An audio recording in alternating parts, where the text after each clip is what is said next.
આજે તમને કચ્છની એક દાડમની વાડીની મુલાકાત કરાવશું. વિડિયો અંત સુધી જોજો. કુદરત તારા ચિત્રમાં તું અદ્ભુત રંગ ભરે છે. ઉષાને સંધ્યા થઈ તું આ હસ્તાક્ષર કરે છે. ગુડ મોર્નિંગ મિત્રો. કચ્છ જિલ્લાના મુન્દ્રા તાલુકાના કણજરા ગામે આપ સૌનું સ્વાગત છે. આજે અમે બનાવવાના છીએ અમારી ટ્રેડિશનલ વાનગી જે અમે શિયાળામાં ભરપૂર ખાતા. અમારા ઉત્તર ગુજરાતમાં એક પરંપરા છે કે કારતક મહિનામાં અમે 10 થી 15 દિવસ એકબીજાના ઘેર અમે જમવા જતા. સવારમાં 7:30 કે 8 વાગે અમને અમારી એ વાનગી ખાવા મળી જતી. એ અમારી ટ્રેડિશનલ વાનગી આજ તમારી સાથે અમે શેર કરીશું. અને ટ્રેડિશનલ વાનગીમાં છે ઘઉંના ભડકાનો શીરો અને બાફેલા મગ. કચ્છમાં આજકાલ પવન ઓછો થઈ ગયો છે પણ થોડી ઠંડી તો છે. હવે છે ને ભાઈ શિયાળો પૂરું થવાની તૈયારીમાં છે. થોડી ઠંડી લાગે છે એટલે હજુ એ જેકેટ તો પહેરવા જ પડે છે. તો સવારમાં બધા બાળકોને છે ને એકબીજા કુટુંબમાં એકબીજા કાકા બાપાના ઘેર જમવા જવાનું હોય. ત્યાં બધાને શીરો અને મગ મળતા. સતત 10 દિવસ સુધી અમે શીરો અને મગ ખાતા. આની પાછળ આપણા વડવાઓનો એક હેતુ એમ હતો કે બાળકોને શિયાળામાં એક હેલ્ધી ખાવાનું મળી રહે એટલે પોષકતાની ઉણપ ન થાય. અને ખરેખર જો કઠોળમાં ઉત્તમ હોય તો મગ છે અને ચોખ્ખા ઘીમાંથી બનાવેલો શીરો ખાતા હોય ખરેખર ગજબ મજા આવે. કારતક મહિનામાં દરેક લોકો છે ને ઘરે ગોયણીઓ કરતા હોય એટલે એમાં નાની દીકરીઓને જમવા માટે બોલાવે. એની સાથે અમારા જેવા ગોયણા પણ ભળી જતા અને મોજથી 8 થી 10 દિવસ સુધી શીરો અને મગ ખાતા. જો ભાઈ સવારમાં સૂર્યનારાયણની પૂજા થઈ રહી છે.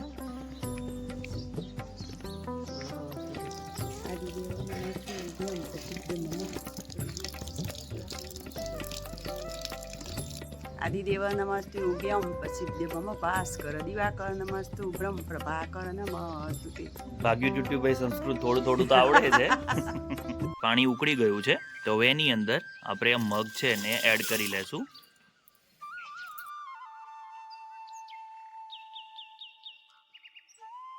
ઢાંકીને ચડવા માટે મૂકી દેશું. જો અમારું આ ફ્રેન્ડ તો અહીંયા જ હોય. સવારે જેવા બહાર નીકળીને એની ગુડ મોર્નિંગ કહેવા માટે રેડી જ હોય.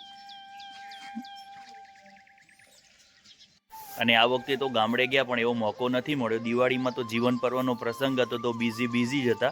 પછી તો ફટાફટ અમે જેવા ફ્રી થયા પોતપોતાના નોકરી ધંધે બધા ભાગી ગયા એટલે એ મોકો નથી મળ્યો. અને આખા શિયાળામાં શીરોન મગ નથી ખાધા. તો આજથી એવી ઈચ્છા થઈ જાય શીરોન મગ જ ખાવા છે. તો જો આજે છે શનિવાર, થોડા ફ્રી છીએ કેમ કે મારી સ્કૂલ બપોરની હોય છે. સવાર પાડી પદ્ધતિ છે એટલે સવારે નથી હોતી. તો જો મગ બાફવા માટે મૂકી દીધા છે. હમણાં શીરો બનાવીને અહીં જ બેસીને ખાશું. જુઓ હજુ તો મારો દીકો ઊંઘ્યો છે. પીહુ ઉઠું નહીં બેટા. જાય બેટા ચા બા પી લો પછી શીરો બીરો ખાશું. ચલો પછી લેસન બાકી છે. ગુડ મોર્નિંગ તો બોલ.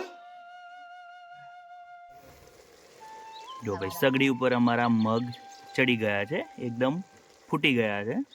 જો બાર અમે બધી તૈયારી કરી લીધી છે. હવે બનાવશું શીરો.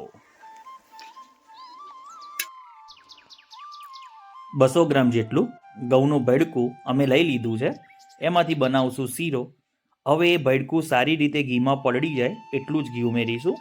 બહુ ઓછું પણ ઘી નહીં અને બહુ વધુ ઘી પણ નહીં ઉમેરીએ.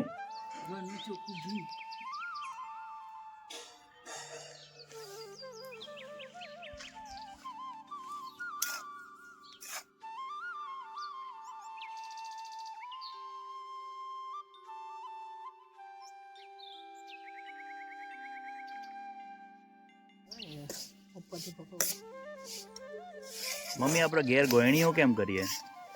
અમે ગરથાલમાં બહુ માનીએ એટલે વર્ષમાં એક દિવસ ગરથાલમાં ગોયણીઓ કરીને જમાય. જો ધીમા તાપે આપણે આને શેક્યા કરવાનું છે. મેઘના મગનું ધ્યાન રાખે છે અને કપિલાબેન બનાવે છે શીરો. દળ મસ્ત શેકાઈ ગયું છે. એમાંથી સુગંધ આવવાની શરૂઆત થઈ ગઈ છે. આપણું ભડકું શેકાઈને થોડું લાલ થાય ત્યાં સુધી આપણે એને ધીમા તાપે શેક્યા કરીશું. હવે જુઓ શેકાઈ ગયું છે તો એની અંદર હવે આપણે પાણી ઉમેરી લેશું.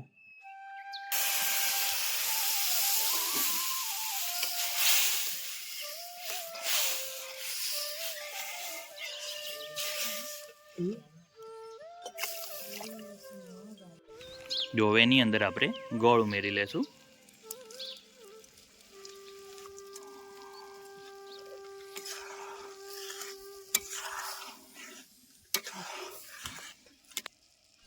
અને 2-3 ચમચી જેટલી એની અંદર ખાંડ ઉમેરી લેશું. ગોળ અને ખાંડ બંને વાપરીએ ટેસ્ટ સારો લાગશે.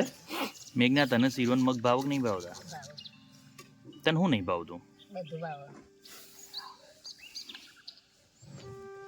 જુઓ ભાઈ, અમારો શીરો હવે તૈયાર થઈ ગયો છે. હવે ઘી ફૂટે ત્યાં સુધી એની રાહ જોઈશું.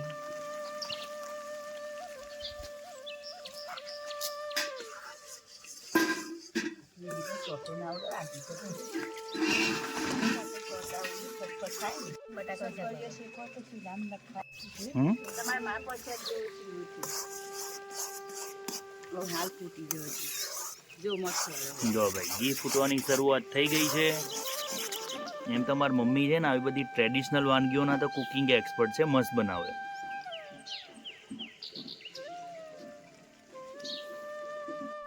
જો ભાઈ, ઘી ફૂટવાની શરૂઆત થઈ ગઈ છે.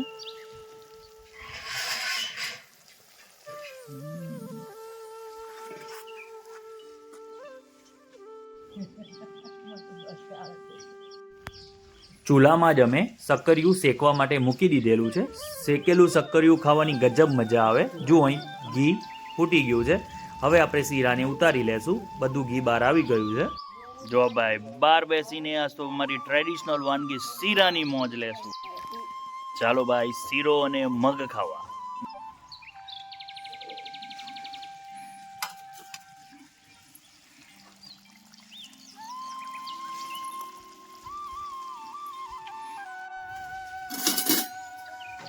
જો ભાઈ, ગરમા ગરમ શીરો, ગરમા ગરમ શીરો. વચ્ચે યાર સોંગ બહુ વાયરલ થયું હતું, થોડોક જ. ઓકે, નાખી દો મગ.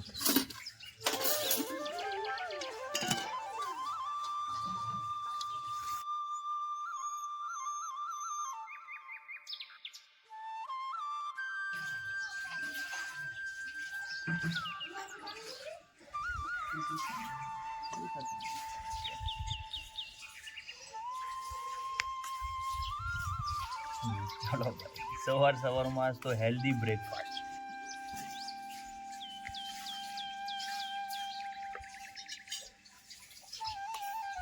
વાહ, મસ્ત બન્યો. સવારમાં હેલ્ધી ખાવા મળે, બસ પછી બીજું શું જોવે યાર. બહારના નાસ્તા, ચવાણું, ચા ખાવું એના કરતાં આપણી આ ટ્રેડિશનલ વાનગીને એકદમ હેલ્ધી આ જ બનાવીને ખવાય. એમાં શિયાળામાં તો ભાઈ મજા આવી જાય. ઉનાળામાં હોય તો પછી એવું લાગે કે થોડું ભારે પડે, બાકી અત્યારે શિયાળામાં તો ઠંડી હોય એટલે આ મોજ જ આવે.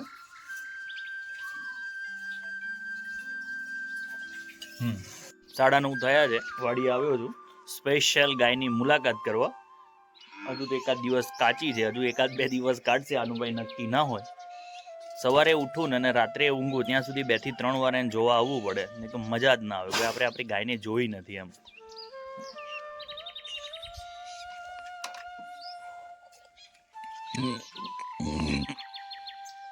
આજે છે શનિવાર, 4:30 પછી બંદો ફ્રી હોય. જો આજે પાછી કચ્છની એક અલગ જ વાડીએ મુલાકાત માટે આવ્યો છું. અહીં વાડીએ છે ને દાડમ પાકી ગયા છે. શાંતિલાલનું આમંત્રણ હતું, સાહેબ વાડીએ દાડમ ખાવા આવજો, તો આ દાડમ માટે આવ્યો છું. અને બીજું, અહીં જો જીરું આવેલું છે, હું તમને બતાવું. મસ્ત જીરું તૈયાર થઈ ગયું છે. કચ્છમાં આ વખતે બધાને સારું જીરું છે. અહીં જુઓ, આ વાડીમાં લગભગ 2-3 એકરની અંદર જીરું છે. આ વખતે તો આ લોકો નોટ છાપવાના. આ બાજુ શાંતિલાલે કરી છે વરિયારી થોડી લેટ છે, તો હજુ એટલું બધું બળ નથી કર્યું. જો દૂર દેખાય પવન ચક્કી. જો ભાઈ, જીરામાં રક્ષા માટે રાખેલો છે વચ્ચે એક ચાડિયો છે ને મસ્ત બનાવેલો. અહીં જુઓ જીરું ના. શાંતિલાલ વાત કરતા કરતા આવી રહ્યા છે. જીરુનો જુગાડ કરનાર શાંતિલાલ.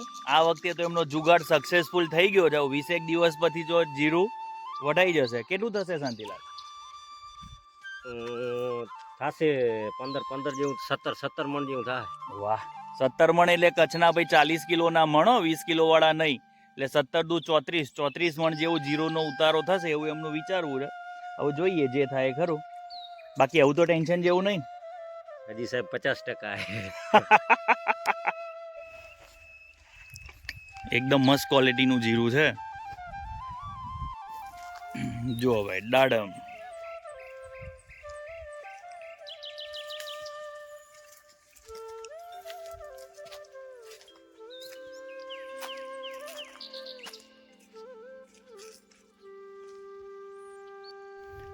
અમુક લોકો વિચારીએ ના શકે કે ભાઈ કચ્છમાં અને દાડમ હોય તો હા જુઓ ભાઈ કચ્છમાં એ દાડમની વાડી છે. અહીં માટીમાં અથવા તો જમીનમાં થોડી ખારાશ હોય એ દાડમના પાકને વધુ અનુકૂળ છે. અહીં ઘણા જણામાં તો ઘણા બધાને ત્યાં દાડમની વાડી હતી, હવે ધીરે ધીરે ઓછી થાય છે કેમ કે ઉત્પાદન ઓછું આવે. ઘણીવાર ઉત્પાદન આવે તો ભાવ ના હોય, પછી ઘણીવાર વરસાદ વધુ હોય તો પણ તકલીફ થાય છે. કચ્છમાં તો 3-1 વર્ષથી તો વરસાદે ગજબ પડે છે, તો એટલે આ લોકો હવે ધીરે ધીરે આ દાડમની ખેતી ઓછી કરવા લાગ્યા છે. હા હા હા જુઓ અહીં ગજબના દાડમ છે, એકદમ મસ્ત ક્વોલિટીના છે, અંદરથી એકદમ લાલ દાણા નીકળશે અને ખાવાની ખૂબ જ મજા આવશે. ઘણીવાર એવું થાય કચ્છમાં વળી દાડમની વાડી, હા કચ્છમાં દાડમ કેળ બધું જ થાય છે. મુન્દ્રા અને માંડવીના એરિયામાં તો લગભગ સારા એવા પ્રમાણમાં થાય છે. જુઓ વધુ ઠંડી હોય એટલે આ રીતે દાડમ ફાટી ગયું છે, અંદરથી તમને એકદમ લાલ દાણા દેખાશે પણ ખાવાની એક જ મતલબ એકદમ મજા આવે, એકદમ ગળ્યા હોય. જુઓ આ રીતે છોડ ઉપર જ ફાટી જાય છે. એ બજારમાં 30 થી 40 રૂપિયા કિલો છૂટક વેચાતા હોય, બાકી અહીં વાડીએથી તો બહુ મફતના ભાવે લઈ જતા હોય એ લોકો. વાડીમાં છે 2 સારી ક્વોલિટીના બળદ છે, 3-4 વાછરડા બાંધેલા છે અને બીજું જો અહીં 14-15 મહિનાનો એક વછેરો છે. હું તમને બતાવું, મસ્ત વછેરો છે. અહીં ભાઈ આ ઘોડાના એ બધા શોખીન છે તો આ વછેરોને એવું રાખે છે.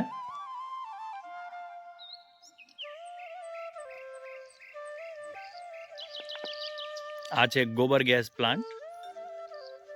આમ તો કચ્છની ઓળખ શેનાથી થાય? આવર બાવર બોરડી થોર અને કંડા. જો અહીં થોડ બતાવું, પથ્થરમાં એ ઉગ્યો છે, એકલા પથ્થર છે એની વચ્ચે કેવું એનું સામ્રાજ્યને વિસ્તાર્યું છે.